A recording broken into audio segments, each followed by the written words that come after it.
Yang ketiga ini adalah api. Kalau api waktu tahun lalu peringkatnya nomor 1, ini nomor 3. Nomor 3. Kenapa? Karena ya memang gitu. Kalau logam tahun lalu tertekan oleh api, nah tahun ini logam yang berjaya. Ya, startup online shopping. Loh berarti gimana dong? Nah, saya kasih resepnya nanti. Ya nggak usah khawatir.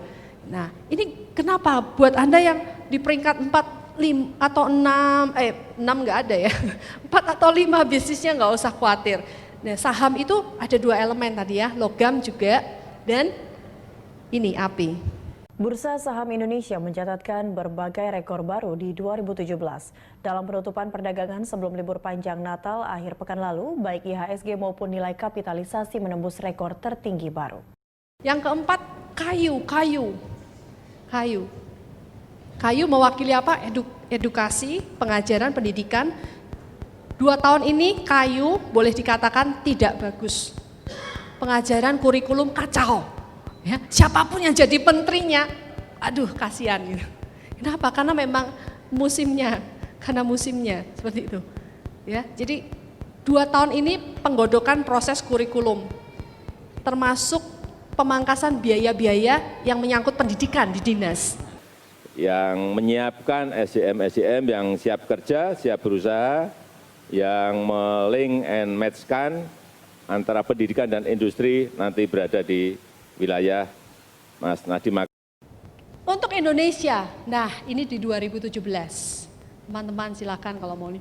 Kedaulatan energi semakin menguat, ya. Kemudian sektor keuangan perbankan Indonesia juaranya, ya tepuk tangan dong QNB sama Sinarmas, yeay. Pokoknya PR besar ini ya, harus goal setting outcome-nya harus dapat nih. Nah kemudian peran polisi TNI makin besar, ya. Kebijakan penting di sektor mineral dan pertambangan Indonesia, pemanfaatan SDA, kemudian pemanfaatan hasil laut, juga segala sesuatu yang berhubungan dengan teritorial laut Indonesia. Terima kasih masih bersama kami. Menteri Kelautan dan Perikanan Susi Pujiastuti meraih penghargaan kemaritiman tertinggi Peter Benchley Ocean Awards di Washington DC, Amerika Serikat. Penghargaan diberikan atas visi dan kebijakan pembangunan ekonomi dan konservasi laut di Indonesia. Selengkapnya dalam liputan VOA berikut ini. Gemuruh tepuk tangan mengiringi penganugerahan Peter Benchley Ocean Award kepada Menteri Kelautan dan Perikanan RI Susi Pujiastuti di Auditorium Museum Smithsonian, Washington DC. Ya, akhirnya negosiasi PT Freeport Indonesia dengan pemerintah mencapai kata sepakat. Kesepakatan ini mencakup divestasi saham 51%, pembangunan fasilitas pemurnian dan stabilitas penerimaan negara. Ini artinya Freeport tunduk dengan keinginan pemerintah.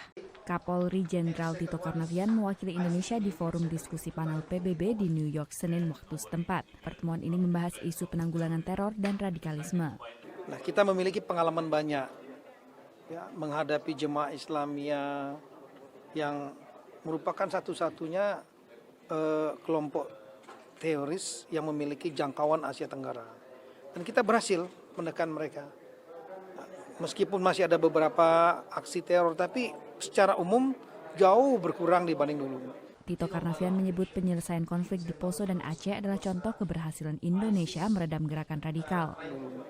Dan kita diakui dunia karena selain kita mampu menekan, kita juga tetap respect kepada human rights, menghargai hak asasi manusia.